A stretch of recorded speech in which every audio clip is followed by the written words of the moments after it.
As always, welcome to Pennsylvania Newsmakers, and thanks for joining us. Well, we need an update on how the Pennsylvania economy is doing as we head into the summer months. But first, guess what? The debate over the new state budget rages on. You would think by now it would be complete. It is not. Back after these words. Welcome to the fast-paced and unrehearsed weekly discussion featuring the leaders who help shape your world. Join us as we address the issues that impact you each and every day.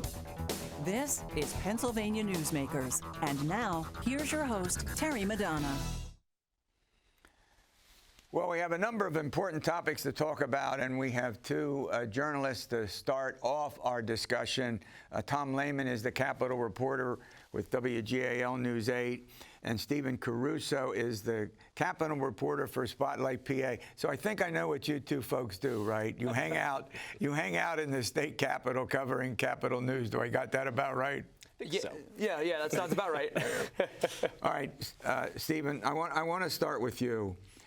The state budget has been an interesting debate. Most of the focus has been on Governor Shapiro's support for one particular piece of the $45 billion budget, and that's the one that would allow individuals to receive state money to send their children to a private school. Yeah, so Josh Shapiro, our Democratic governor, came out about 3 weeks ago, with a letter saying, hey, I support vouchers for people to get private school scholarships who are in public school. So, and that isn't necessarily news in the sense of he said he supported those during the campaign, but this is a top Republican priority. There's a lot of big money interests that are interested in pushing school choice. Usually they're not supportive of Democrats, so sometimes they make exceptions. And then in the middle of budget negotiations, Josh Shapiro just said, hey, I do support this. So it got tied into budget negotiations. The state Senate passed a budget that included $100 million in these vouchers for people to go to a private school of their choice in these low-performing school districts, the bottom 15 by test scores, I believe. Right. And that became a huge poison pill for the Democrats to control the state house because they are also backed by teachers unions that heavily oppose this. Philosophically, that's kind of the debate you have lined up. And they said, no, we're not going to pass it. So that had to be resolved, and the House did resolve that.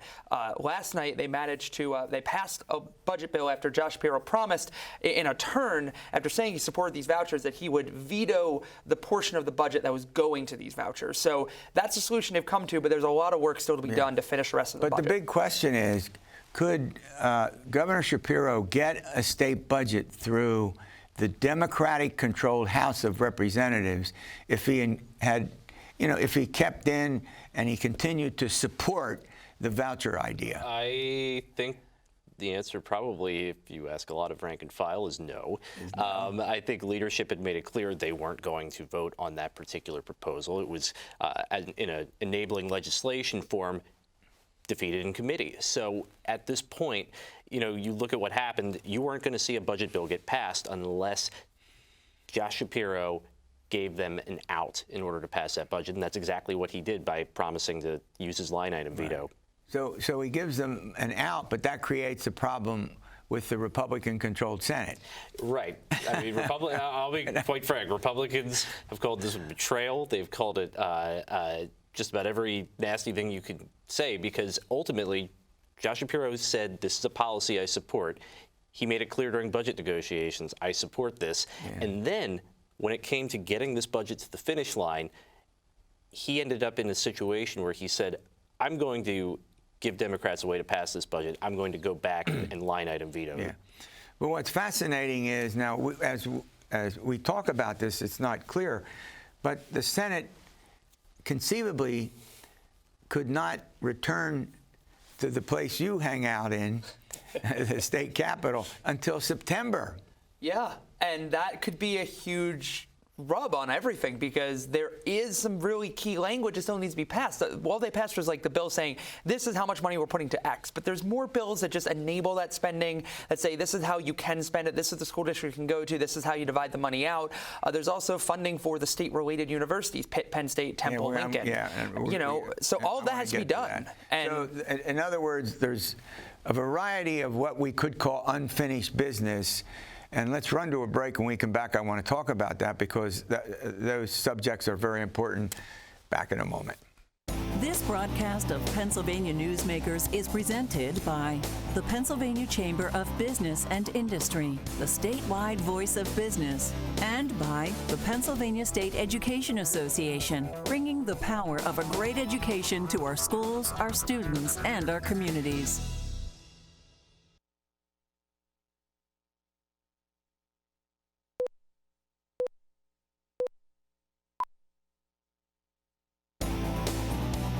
This broadcast of Pennsylvania Newsmakers is brought to you by the Pennsylvania Highway Information Association, the go-to source to learn about transportation projects and issues. Please visit pahighwayinfo.org. And by the Pennsylvania Manufacturers Association. Business in Pennsylvania is our business. Well, we can't be totally sure that the state legislature is gone for the summer. We're going to have to wait and find out. But the one thing we do know is there is a variety of what I'll call unfinished business that remains before the state legislature, and obviously with Governor Shapiro as well. And so, Tom Lehman, let me start with you. Unfinished business. Give us a sample of some of the more important items. Well, beyond just your general appropriations bill, the one that actually says, right, here's the money that we're going to allot for the next year, there are several other pieces of legislation that still have to get passed, in order to, I guess, enact everything that the legislature and the governor want to do. That creates an issue now because the Senate has said, we're out till September, we'll see you later. They could come back whenever they want. But sure, now you also find yourself in a situation where Senate Republicans can use that as leverage to say, hey, we're not happy about what you did with the budget. We want to get something from you. So you give us something and we'll come back. Is that it's certainly possible. Yeah. What are there any specific issues that come to mind when we talk about that? Well, I think, for top of mind for me is going to be that funding for the state related. This is about $600 million that goes to Pitt and Penn State and Temple. Pitt, Penn State, Temple, Lincoln, and yeah. Go ahead. Yeah, no, and this money just keeps tuition down for in-state students, right, and it's been a politically treacherous topic for the last couple of years. Republicans have blocked it because of fetal tissue research at Pitt, trans health care at some associate hospital systems. All these issues have kind of made it harder to pass this with Republican support. So there's still, how is that going to be solved? And then also, there's, as Tom pointed out, the bills that need to still be passed are these big omnibus bills, hundreds of pages long, where they usually throw lots of small proposals in, well, big and small, that could really influence how people vote and what sells people on voting for the budget or not. You're talking about members, obviously, members of yes, the General Assembly. Yeah, so I think there's lots of small policy changes in the past. We've seen, the legalization of e-scooters, for instance, in Pittsburgh is something that's been thrown in at the last minute. So there's lots of small policy changes that could be meaningful to people that could still get it onto the table, but we just don't know because without the Senate without active session work between the House and Senate, we're just going to kind of be waiting to see what the final deal is that gets everything finished. A lot of pressure? Certainly. I mean, I think for Governor... Well, when you particularly talk about the powerful state-related institutions. Yes. Well, certainly there. I mean, you're talking about institutions with a lot of alumni all around this state. There's and in the legislature. Mm-hmm, and there's certainly a lot of people who care about that when they hear, oh, lawmakers are cutting or blocking funding for my alma mater. I think for some lawmakers, they might feel a little heat from that alone. Yeah. And, we didn't hear much about transportation issues. We deal with that subject all the time on this program. We have a big, diverse state. We bring in an expert, a guy who probably knows as much about it as anyone else. And there's a lot of construction going on. There's a continuing need for that. But you didn't hear a lot of, was it me? I just didn't think I heard a lot of discussion about that. There was some. Shapiro did pledge that he wanted to get gas tax revenue out from funding the state police. You know, we've been so caught up in the voucher debate that honestly, I need to take a closer look at the rest of the budget plan. But that's something that even Senate Republicans said they support. So it might be the devil's in the details. But as we said, we're still waiting on about like a good portion of the budget legislation that'll tell us what the deal actually looks like. And some of it's been referenced in floor remarks, and we don't know what they're talking about. So we're waiting to see exact details. And issues like the statute of limitation reform for child sex abuse lawsuits, another issue that has been at the forefront earlier this year. Just a refresher for people who don't know, obviously, you know, there's a limit to when somebody can file a lawsuit about child sex abuse allegations, abuse that happened. But the bottom line is lawmakers have been trying to open up a 2-year window for people to file those lawsuits, even if they're too old. But it's been an issue that a lot of people thought might get resolved this year. Talking to a lot of people who are in support of passing that legislation, they're like, what happened? Yeah. And obviously, they would have to return to finish. And what you're suggesting is that is not in the budget itself, or in the proposal, or it is? It may. Certainly, the legislation hasn't been passed. Legislation has not been passed. Is there some kind of support for it in the legislature? Well, that's been tied into, you know, the issue with voter ID and regulatory reform, as Senate Republicans did. So that's just been another sticking point. I think for House Democrats in particular, they've been looking at, we're passing minimum wage increases, we're passing worker safety legislation, and, you know, we're looking at the Senate, and they've mostly just kind of sat on a lot of legislation. So for House Democrats, I think they're feeling a lot of frustration about how are we going to see our priorities advance. But, you know, Senate Republicans fear the same thing with that omnibus constitutional amendment. There's only so much political capital. As they say, it's complicated, and much work needs to be done. All right, we're going to take a look at the economy of the state of Pennsylvania as I can't say head into the summer months because we are there with one of the leading experts in the state, and we'll do that soon. This broadcast of Pennsylvania Newsmakers is brought to you by Cross-State Credit Union Association. Credit unions, where people are worth more than money. To find a credit union that is right for you, go to ibelong.org.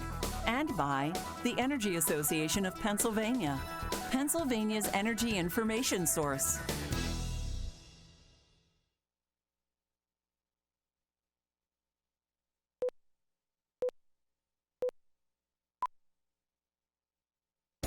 This broadcast of Pennsylvania Newsmakers is brought to you by the Association of Pennsylvania State College and University Faculties, representing the faculty and coaches who are devoted to providing quality public higher education for Pennsylvania's college students. Joining me now is David Taylor. He's the president and CEO of the Pennsylvania Manufacturers Association and one of the leading experts on the economy of our state. I'll tell you, in survey after survey, David, the economy still comes up as a big issue. There's still signs all over the place, help wanted, help wanted, help wanted. The monies from the federal government seem to be drying up, but yet people don't seem to be flooding back into the workforce.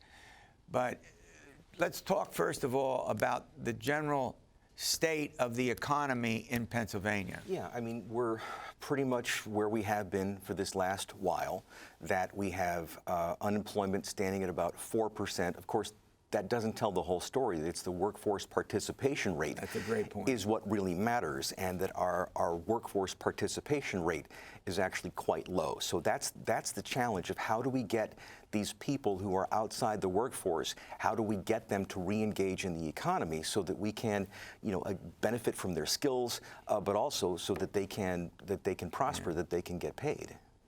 You know, that leads to the question, because the unemployment rate itself is low, we don't hear a lot about unemployment, you know, the kind of issues that we would if we had high. Go ahead. Yeah, no, there are more jobs available than there are people who are looking for work. And so that's the challenge. I mean, manufacturing is continuing to move forward, that there's been a slight uptick in manufacturing employment. We're around 560,000 Pennsylvanians on the plant floor. But Terry, you've heard me say there are many more opportunities that are available. That you have manufacturers who are looking to hire to increase capacity, to take on another shift so that they can bid for more work, and they just can't find people who are qualified to take up those positions. Yeah. So, do we have has the number of people who want to bring a manufacturing business from outside of the state increased, decreased, or remained about the same? Well, I mean, our competitive position is largely unchanged, which is not good because we need to do better. There were a number of things that we were hoping would improve our competitive position that would come through the state budget. Yeah. And again, we didn't get any of the accelerated reduction in the C&I. We haven't made progress on expanding the carry forward of net operating losses for cyclical businesses. We haven't seen progress yet on permitting and regulatory issues. Those are things that the governor campaigned on, and so. But there doesn't seem to be a lot of pressure on the legislature to do very much about some of these, or am I wrong? Well, I mean, it depends on what you value. And we would hope that Pennsylvania's decision makers would care about the overall health of our economy and the potential for future growth. We have a structural deficit in our budget, and this is because mandatory spending, which is social services programs, that is increasing at a rate faster than the growth of our economy. And so year after year, we have to try to bridge that gap, patch that over, and the only way to get out of it is to have more robust economic growth, which means attacking fundamentals and lowering the baseline costs of creating and keeping jobs. And basically, right now, that's not occurring. I would say it feels very stalled out, and that what just happened with the state budget, I think, it's foreboding. Like, we are headed into an even more bitter and divided political era, which, of course, is the opposite of what Governor Shapiro had promised. All right, we're going to talk about some other aspects of the business with David Taylor after these words. This broadcast of Pennsylvania Newsmakers is brought to you by the Pennsylvania Medical Society. Inspired physicians committed to the good health of Pennsylvanians and the advancement of the practice of medicine.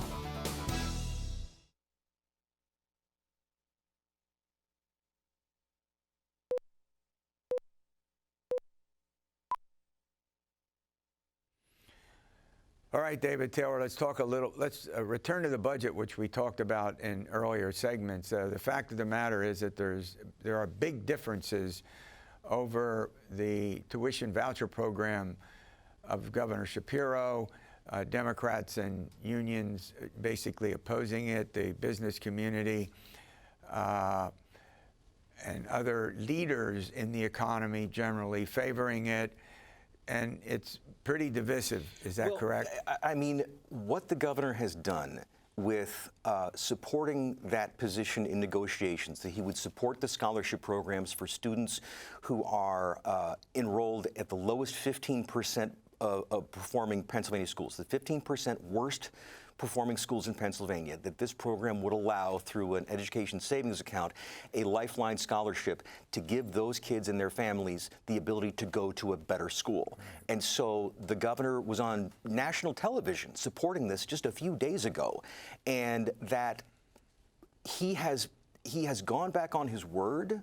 He's negotiated in bad faith, and this is a complete tragedy. So he told the House Democrats, pass the budget as is, and I will take the blade and cut out that one particular item that I said that I had been for. And, like, Terry, this is not how negotiations work. That was the #1 priority for the Senate majority. And so if the House can't pass that element, well, then you go back and renegotiate. But I'll tell you what, of all the items in the budget, and we're talking, what, $45 billion plus, I mean, that by far has become the most controversial item. But it shouldn't be. It shouldn't be. Kids who are stuck in bad schools deserve a ticket out. Otherwise, they're going to be condemned to failure in life. We need kids to have an educational experience that prepares them for success in life, including success in the marketplace. Everybody, I would hope, would agree that education is the great equalizer, and to condemn these kids to continue on in badly underperforming schools where the proficiency rate approaches zero, it's an absolute disgrace that those kids should be stuck there wasting their futures. But I mean, again, getting back to the point that if the House was unable to pass the #1 priority for the Senate, then you have to go back and renegotiate. The Republicans made concessions. Your point is there should have been negotiations, not just the governor saying, I'm going to veto it. I mean, it was more important to enact something quickly than to do it right. And unfortunately, in the process, that the governor has just destroyed his credibility with the Senate leadership. And you can't unring the bell. There's no going back. And this is a tragedy because, again, the governor came into office with great promise as being somebody who would look at the success in the bridge collapse down in Philly. He managed that. He managed that situation very effectively and deserves praise for that. But again, this is not going to be his last budget negotiation. This is his first budget negotiation. And so if he, there are going to be 3 more. If he gets reelected, there'll be 7 more. He's going to have to work with these legislative leaders for years going forward. And now he has destroyed the credibility of his good word in their eyes. This is, like I said, I'm very much afraid that this is going to condemn all of us to a new, longer, and worse period of bitter and divided partisanship. Yeah. Well, the partisanship has certainly been there, but originally I thought when the budget was first proposed that, it had a good chance of getting a compromise with Democrats and Republicans, given the nature of the spending that he proposed overall. No tax hikes, well, right? Yeah, I mean, but again, compromise requires consent of all parties. Right. And so to go forward with a plan that the Senate Republicans had agreed to and supported and made concessions to get the things that they wanted, it's all a balance, and then to go and to take away their #1 priority, but to leave in place all the other concessions that they made.